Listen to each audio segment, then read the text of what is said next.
officially the 2024-25 season Purdue basketball begins.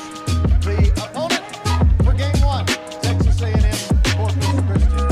Hi everyone, I'm Rob Black, the play-by-play radio voice for Purdue Boilermakers. This handsome guy to my right, Ridell, the former Boiler and my broadcast partner on the radio broadcast.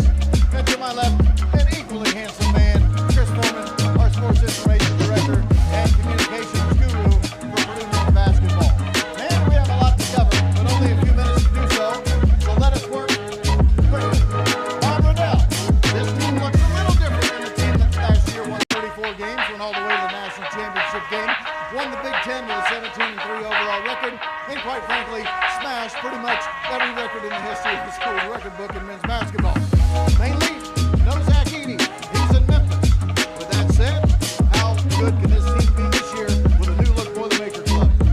Well, it's going to be a big adjustment without Zach Keady. Obviously, the offense for him first and foremost, and then he plays a huge part defensively as well as far as that interior defense protecting the rim. So it's going to be a massive adjustment not having Zach Keady, but you got a guy like Brandon Smith, arguably a top point guard in the country, running, returning this team, giving him an offensive standpoint last year. He was the second important player, first-time playmaker when they weren't playing through Zach. They were playing through Brandon usually from a ball scoring standpoint. So he's going to get a huge increase in usage certainly this year. So I think of him running the show this season has a high season.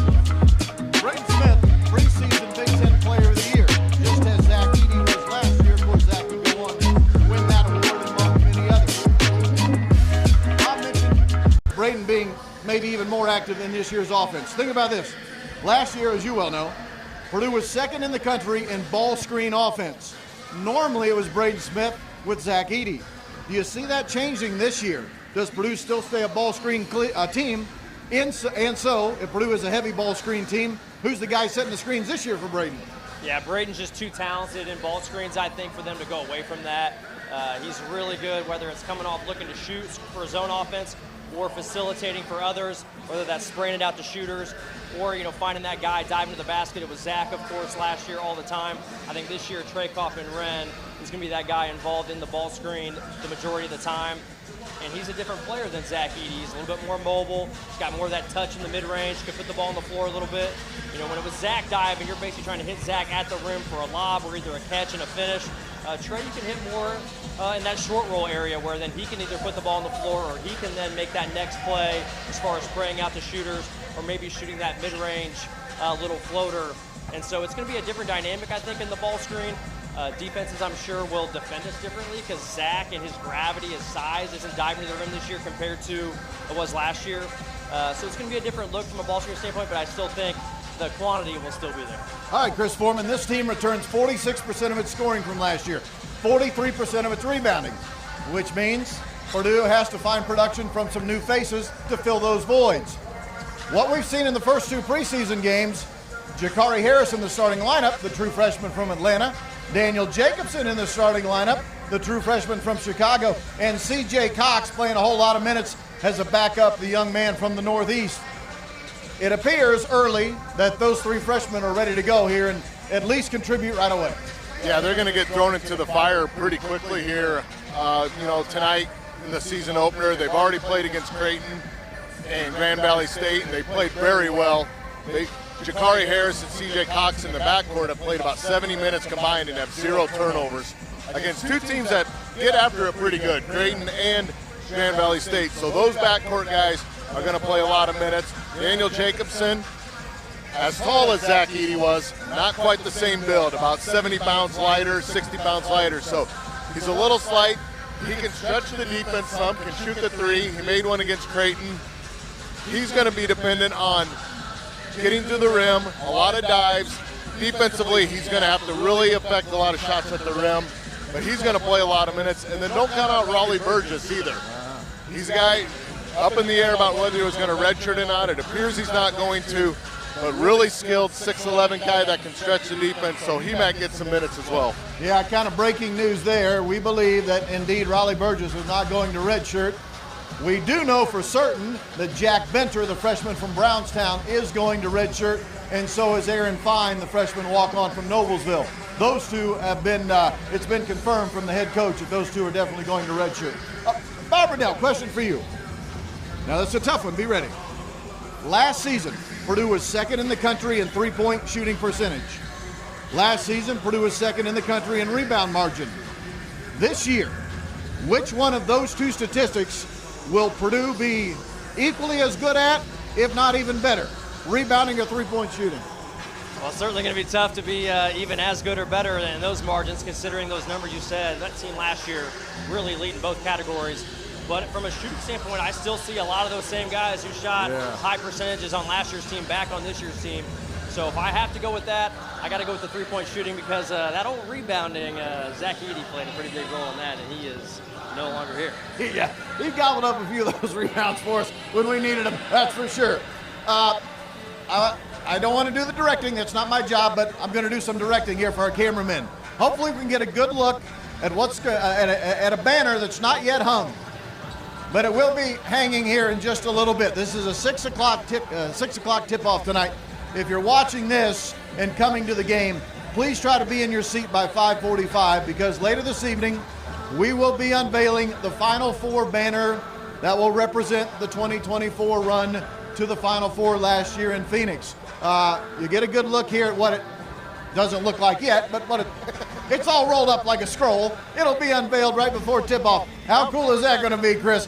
Another sellout crowd here tonight, go figure, but the opportunity to unveil that new banner tonight, that is going to be awesome. Yeah, obviously Purdue fans have waited a long time to see a banner like that unfurled, so it's going to be really cool at the start of the game.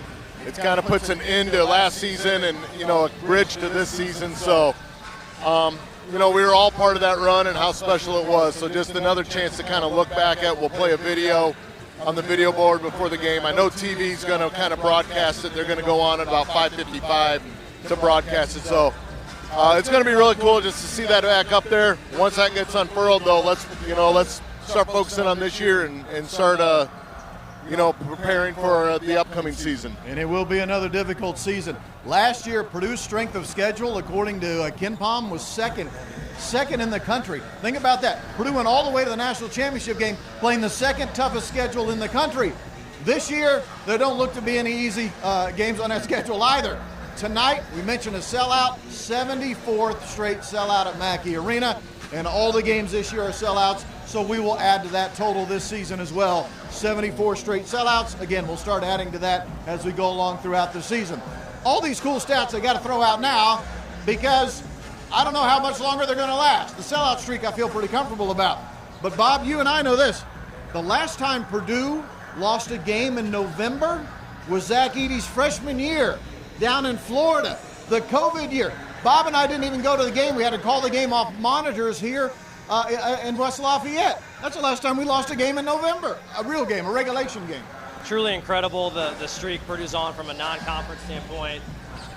This year, the slate again, really difficult. Don't have Zach Edey to hold down the fort, but Braden Smith, Fletcher Lawyer, Trey Kaufman-Wren, those guys are hungry certainly to keep the winning ways going. And, any team led by Coach Painter, I got a lot of confidence in, so it's going to be fun to watch. Not just in November. The last time they've lost a regular season non-conference game was about 2 weeks later at Miami. So that was also Zach's freshman year. So we've got like a 35-game regular season non-conference win streak. And if you look at the teams that we've beaten during that stretch, I mean, if you placed odds on it, it would be pretty astronomical. So just a tremendous run that the Boilermakers are on right now. Now, something else from a historic standpoint to talk about. Purdue is ranked 14th in the preseason poll, the Associated Press preseason poll, and that is impressive. Do not misunderstand my words here. 14th in the country is pretty good, but it's the first time we haven't been in the top 5 in 2 years. Yeah. Purdue was on a run where for 2 years, Purdue was in the top 5 and never came out of it. I remember like the first time we got into the top 5 or top 3, like Carson's junior year or sophomore year when we got number 3, and I was like, man, this is incredible. And now we're like 14, you're like, it's cool, but and we were in the top 5 for so long, you just get so used to it. Yeah, a little spoiled, but so what? We deserve to be spoiled, and we're enjoying every single second of it. A little bit about Texas A&M Corpus Christi, the Islanders, as they are known. 21 wins for them last year. They have been to the NCAA tournament 2 of the last 3 years. Last year they did not go to the NCAA tournament. Former Boilermaker assistant Steve Lutz was their head coach for a couple of years. Steve now the head coach at Oklahoma State. But a little nugget on them, if it helps for those watching or certainly listening to the game tonight. Good rebounding team, Bob. They returned 4 of their 5 starters from a team last year that led their conference in rebounding. This will be a good test tonight for our club. Absolutely, and that's a big thing we're talking about is can Purdue keep up the rebounding dominance that they had last season? Against Grand Valley State the other night, Purdue did a great job on the glass, dominated that game. Tonight's going to be a tougher test with this Islanders team that can really get after it on the glass. So going to be a test for some of these young big guys that Purdue's going to have out there, guys who don't have a lot of experience. Can they hold their own on the glass? Turnovers are such a big part of the game of basketball. Through the first 2 games, exhibition albeit, Purdue has 14 turnovers, 7 in each game. When Purdue led the country in fewest turnovers 10 years ago, maybe 11, I should have studied up on that. 2012, so is that what 12 years okay. ago. Yeah. That season, Purdue was at 7.6. What am I getting at here, Chris Forman? If Purdue could take care of the ball like they did in 2012, this team could do some really special things. Yeah, if you look at Braden Smith, like he's going to take care of the ball in most instances. He had 4 turnovers against Creighton, but a couple of them were just miscommunications with some new guys playing and stuff. So you can kind of deal with that in the exhibition game. Against Grand Valley State, we had 7. Again, they pressured. Their guards got after us pretty good. They did a lot of pressure, so the guys really did a good job taking care of the ball. Zach was a big part of our turnovers last year. He had a few, so Trey takes better care of the ball. So I think they can, if they can keep it under in the 8-9 range all year, I think that Coach Maynard would consider that a win. Yeah, with that question, last year the stat, Bob and I used it a lot towards the end of the season. When Purdue turned the ball over 13 times or less in a game, Purdue was undefeated in every game except the national championship game. That's how important those turnovers are. It really is. I mean, Purdue, from a turnover standpoint, really got themselves in trouble last year, especially those live ball turnovers that can lead to runouts for the other team, easy baskets. Zach Keady was not the fleetest of foot getting back in transition, so Purdue was able to put themselves in a tough spot, especially with the live ball turnovers. But as you said, that stat was so impressive. We harped on it every game. It was pretty much one of my keys to the game every time was keep that turnover number below 13 because of the rebounding dominance with Zach Keady and how great of a shooting team we were. We were pretty much unstoppable and tough to beat until we ran into a buzzsaw in the UConn Huskies, that team of 4 guys in the starting lineup who got drafted, and a ton of pros and a ton of talent. Ended up being too much for us that day. But for the most part, not turning the ball over, big success, winning formula there. It is opening night for 2024-25 college hoops.